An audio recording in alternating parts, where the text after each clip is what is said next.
What's up guys, Dave here, and I just wanted to give you a quick Ableton tip that I use all the time when I'm at home practicing, and it is what I call the work bus. Let me show you what I'm talking about.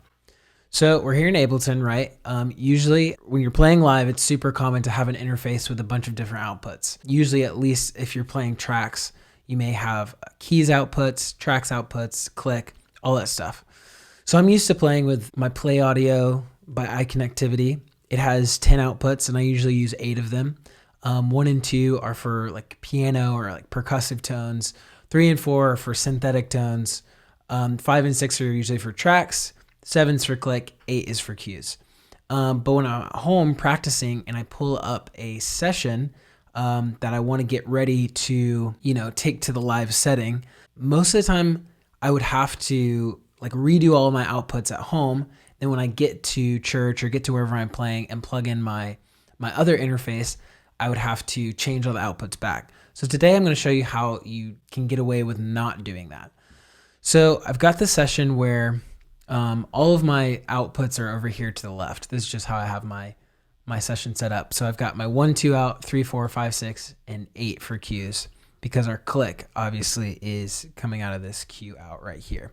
So I already have the click mapped to 1 and 2. There's no really way you can get around that. There's no way to map the click to multiple places, which is okay. It's the one thing I'll change when I'm going from place to place. But as you can see down here, these outputs are grayed out, 3, 4, 5, 6, and 8, because at home, my interface only has 2 outputs, and it's what I'm listening through on my speakers, because I'm not worried about sending a bunch of different channels to the front of house or whatever.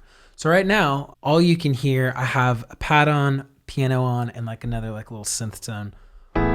All you can hear is the piano, even though we can see that the pads bus is going. If you look at this output over here, it's blue because it's not actually routed to any output, but there's audio going into it. So how do we fix that?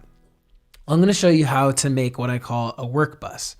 And it's just a return track in Ableton that allows you to route things, like leave all the outputs the same, but send the audio to a return bus that you can route to your 1, 2 out so you can hear everything all the time.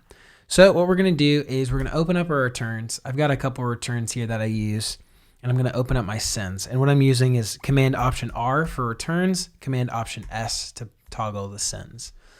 So right now I've got like a shimmer and a reverse something and a whatever. So I've got a bunch of different sends, but I'm going to add another one. And the way we do that is Command Option T adds a return.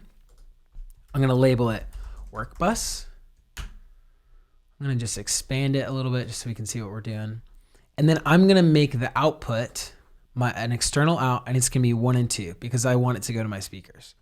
Then all I'm going to do is any audio I want going to the work bus, any audio that's not already routed to the 1 and 2 outs, I'm just going to route there.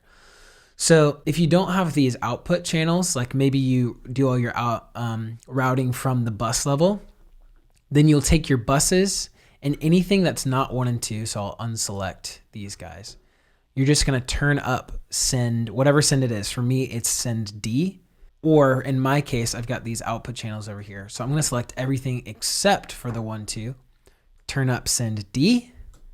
Boom. Now, whenever I play these, so earlier without the work bus, if I turn it off, if I play these tracks, there's tracks coming down the tracks bus. We see that there's stuff supposed to be coming out of 5 and 6, but we don't hear it. Now with the work bus, now that we have stuff sent to it, we turn it on. We're gonna hear the tracks. And now I can hear my pads too, and whatever the other synth I had going on.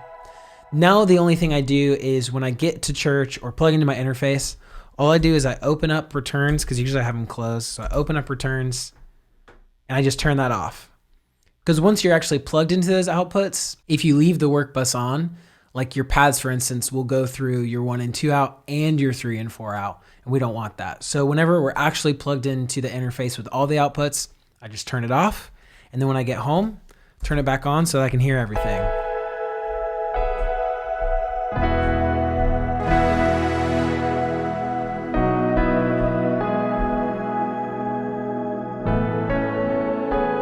Boom, just like that.